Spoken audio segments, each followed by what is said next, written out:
Every December, I get asked the same question. What do I think will happen next year?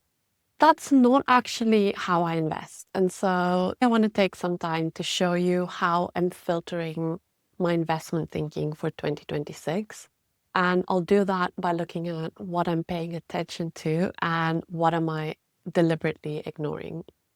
One of my key investment philosophy lies around the understanding that the most damaging long-term impact on your portfolio comes from reacting rather than being wrong. That's because most investors don't fail because they own or buy the wrong asset, but they fail because they change behavior mid-journey. And that means every reaction that you're taking introduces a decision point, and every decision point then compounds to a chance of error or a chance of being wrong. And we see this in portfolios that are 70% right but are overly managed. They usually underperform portfolios that are 60% right but are just left alone. So my goal isn't to avoid being wrong. My goal is to avoid the number of chances I give myself to act where I could be wrong. And that's a very different strategy. If we then come from the view that a long-term time horizon beats precision, any decision that requires forecasting is probably not the decision for me, because forecasting creates urgency, whereas a system creates consistency. And for me as an investor, my primary goal is first and foremost capital preservation, and then secondly is growth. So, with that in mind, what are the things that I am actively ignoring in 2026? Number one is daily macro news. And that's because headlines compress time, which is the worst thing for a long-term investors. They force you to decide today about something that matters over years. Most macro news has no direct transmission mechanism for long-term returns. And I usually just ask myself, what exactly should I change in my portfolio because of this news? And if the answer is vague, it's clearly noise, whether that is a positive or a negative signal. If the answer is precise but temporary, then it's clearly a trading signal and not an investing signal, which is where I lie. So instead of asking, is this news good or bad? I instead ask, does this change the long-term cash flows of what I own? The second thing that I am ignoring in 2026 is short-term interest forecasts. Of course, interest rates, what we all have heard about the news this year, last year, the year before, and definitely will be on the agenda for 2026. And even though interest rates matter, predictions about them matter far less than we imagine. That's because by the time a forecast is public, markets have already adjusted their expectations. Here's how it works. Central banks revise, economists revise, and markets reprice.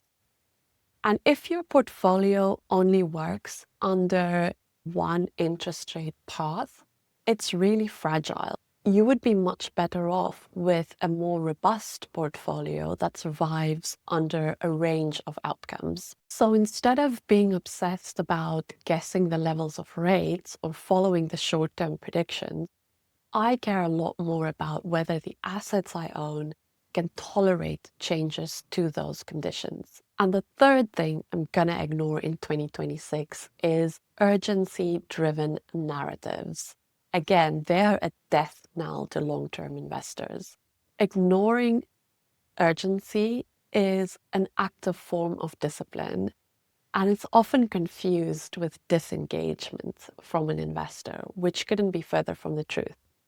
Urgency is one of the most expensive emotions in the market. It pushes long-term investors into short-term decision making. They're two different forces, fear and excitement. They feel very similar, but they have the same impact on investors. So fear might say, I should get out, and excitement might say, I should get in. But ultimately, both of those forces act in the same way, where they encourage long-term investors to make a short-term decision. And both of them essentially collapse multi-year plans into a single decision point. When I look back, some of my best long-term returns came moments after very, very uncomfortable times. And that's because sometimes choosing to do nothing or not acting is an active form of discipline. When something feels very urgent, it's usually a signal to slow down rather than to speed up when it comes to investing. Once I've ignored all of those things in 2026, here are the things that I am going to be watching. Number one is structural trends. These are the changes that play out over multiple years, then quarters, and that's because structural trends changes how value is created. They tend to persist through different cycles, whether it is recessions, elections, or interest rate changes. And so I care a lot more about the forces that keep operating when markets are distracted. Because if you look back at my older content from 2022 or 2021 even, I was talking a lot about the L-shaped recovery that will come from the quantitative easing that we would see after all the money was pumped into the economy during COVID. So that's exactly what we're seeing playing out right now around interest rate changes. Looking forward, some of the themes that fit into this role is, of course, AI, but more specifically, the digitization of work and services.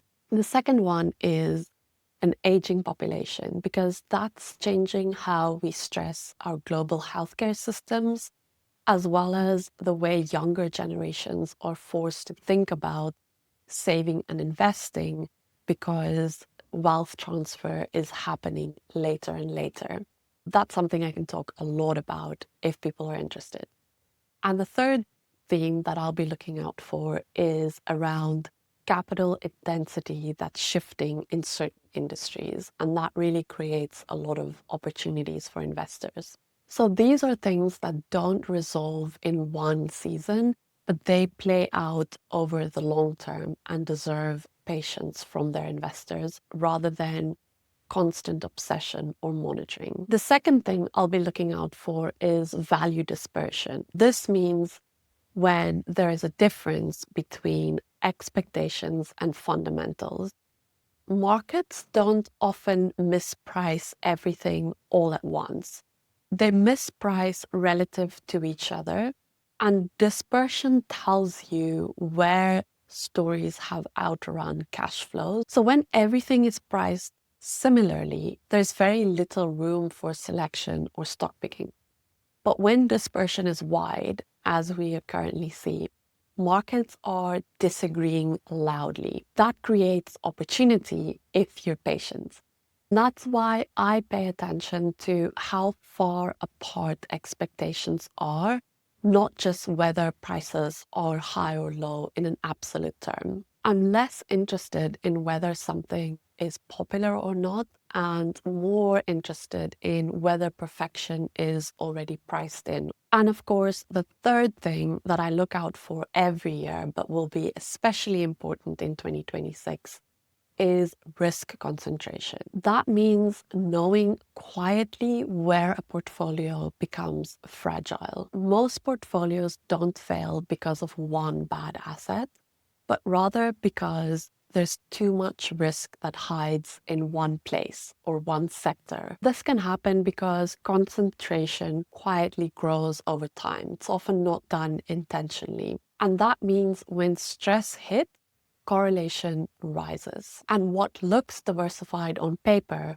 isn't always diversified in practice. Things that looked independent start moving together, not always in a very positive way. A big part of my job is to notice where portfolios quietly become fragile without anybody else noticing. And so, in summary, structural trends tell me where time is working for me. Valuation dispersion tells me where expectations might be wrong, and risk allocation or concentration tells me where things could quietly break. So, if you take one thing away from the way I'm thinking about markets, it's that people don't often need more information. Of course, we live in a time and an era where we are actually inundated with information. We need to have fewer decisions and clearer rules because every decision introduces the opportunity to make an error. If this way of thinking helps, I'll keep talking about it.